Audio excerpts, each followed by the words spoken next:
আসসালামু আলাইকুম সুপ্রিয় দর্শক, চলে আসলাম নতুন একটি ভিডিও নিয়ে।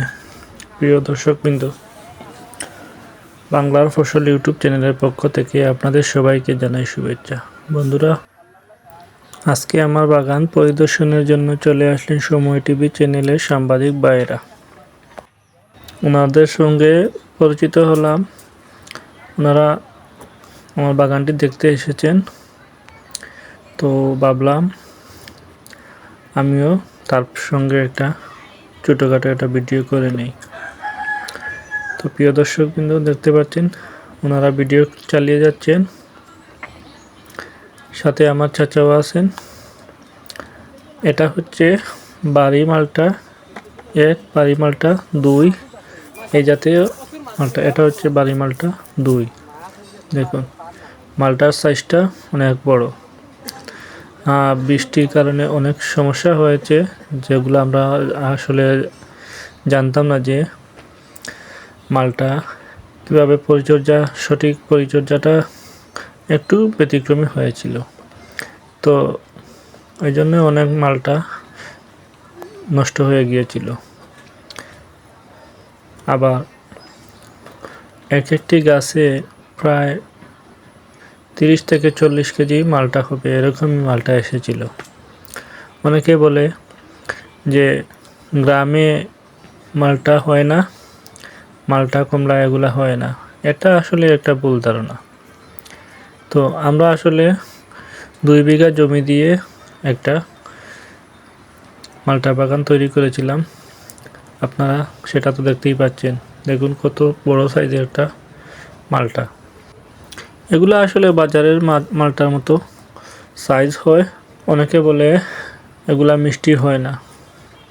তো মাশাআল্লাহ, আমাদের মালটার অনেক গাছেই মিষ্টি মালটা হয়েছে। কিছু কিছু গাছে টক হয়েছে, যেগুলা বাড়ি মালটা 2। বাড়ি মালটা 2 যেগুলা, ওগুলা জানুয়ারি মাসে হারভেস্ট করা হবে। আজকে অনেক মালটা হারভেস্ট করা হলো, প্রায় 1 মনের কাছাকাছি মালটা পেড়ে আমরা রেখেছি। অনেকে কিনছেন, 150 থেকে 200 টাকা করে কেজি বিক্রি হচ্ছে পাইকারির।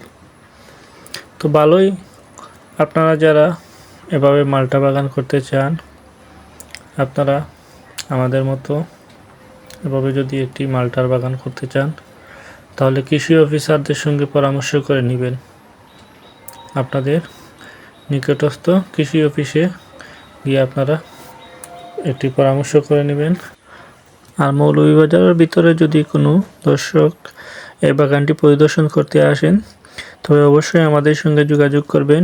এটা হচ্ছে মৌলভীবাজার বড়লেখা থানা, দক্ষিণবাগ ইউনিয়নে। এখানে যে কোনো লোককে যদি রাজু চাচার মালটা বাগান বলেন, তাহলে দেখিয়ে দিবে। আর যারা মালটা কিনতে ইচ্ছুক, তারা অবশ্যই কমেন্টে যোগাযোগ করবেন। আপনারা খেয়ে মালটা টেস্ট করে কিনে নিতে পারবেন। তো অনেকক্ষণ সময় টিভি চ্যানেলের সঙ্গে আমি ঘোরাঘুরি করলাম। তারা আমার কাছ থেকে কিছু বক্তব্য নিয়েছিল, যে এটা কিভাবে রোপণ করেছি, কিভাবে কি করেছি। আশা করি আপনারা সময় টিভি চ্যানেলে সেগুলো দেখতে পাবেন। প্রিয় দর্শক, যদি আমার এই ভিডিওটি ভালো লেগে থাকে, তবে অবশ্যই একটি লাইক দিয়ে চ্যানেলটিকে সাবস্ক্রাইব করে দিবেন। এতক্ষণ আমাদের সঙ্গে থেকে পুরো ভিডিওটি দেখার জন্য আপনাদেরকে সবাইকে অসংখ্য ধন্যবাদ। পাশে থাকবেন। আল্লাহ হাফেজ।